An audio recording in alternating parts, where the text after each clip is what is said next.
MSME पर मेहरबान रहा नया बजट, उद्यमियों ने जताया आभार। बहादुरगढ़ से पत्रकार प्रवीण चोपड़ा की report. Confederation of Bahadurgarh industries ने आज माननीय वित्त मंत्री श्रीमती निर्मला सीतारमण द्वारा प्रस्तुत बजट 2024 का स्वागत किया। कन्फेडरेशन ऑफ बहादुरगढ़ इंडस्ट्रीज के अध्यक्ष प्रवीण गर्ग, उपाध्यक्ष विपिन बजाज, महासचिव प्रदीप कौल, कोषाध्यक्ष अशोक कुमार मित्तल एवं समस्त कार्यकारिणी सदस्यों ने झज्जर जिले के सभी उद्योगों और उद्योगपतियों की ओर से सरकार की उद्योग जगत के लिए निरंतर प्रतिबद्धता की सराहना की। कन्फेडरेशन ऑफ बहादुरगढ़ इंडस्ट्रीज के अध्यक्ष प्रवीण गर्ग ने कहा कि बजट में सभी पहलुओं और वर्गों को ध्यान में रखकर योजना बनाई गई है जो अत्यंत सराहनीय है।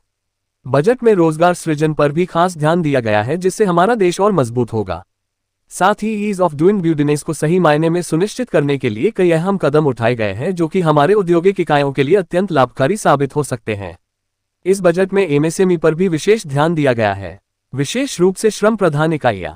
एमएसएमई इकाइयों के लिए कई योजनाएं लागू की जा रही हैं जैसे कि एमएसएमई इकाइयों के लिए credit guarantee scheme, MSME credit के लिए नए असेसमेंट मॉडल का प्रावधान, स्ट्रेस पीरियड के दौरान एमएसएमई इकाइयों के लिए क्रेडिट सपोर्ट इत्यादि। साथ ही मुद्रा लोन की सीमा भी 10 लाख से बढ़ाकर 20 लाख की गई है और अगले 3 सालों में सीडबी की भी नई शाखाएं एमएसएमई क्लस्टर्स में खोलने का निर्णय लिया गया है जिससे उद्योगों को भी बढ़ावा मिलेगा। एमएसएमई द्वारा निर्यात को बढ़ावा देने के लिए ई कॉमर्स एक्सपोर्ट हब भी public private partnership PPP mode में बनाए जाएंगे। प्रस्तुत बजट में एमएसएमई और नई उद्योगों के विकास के लिए कई प्रावधान लाए गए हैं जो कि अत्यंत सराहनीय है। कन्फेडरेशन ऑफ बहादुरगढ़ इंडस्ट्रीज के प्रतिनिधिमंडल ने बुनियादी ढांचा क्षेत्र पर बजट में किए गए जोर का भी स्वागत किया। साथ ही बजट में एमएसएमई, स्टार्टअप और नए उद्यमियों को बढ़ावा देने के लिए लाए गए प्रावधानों की भी प्रशंसा की।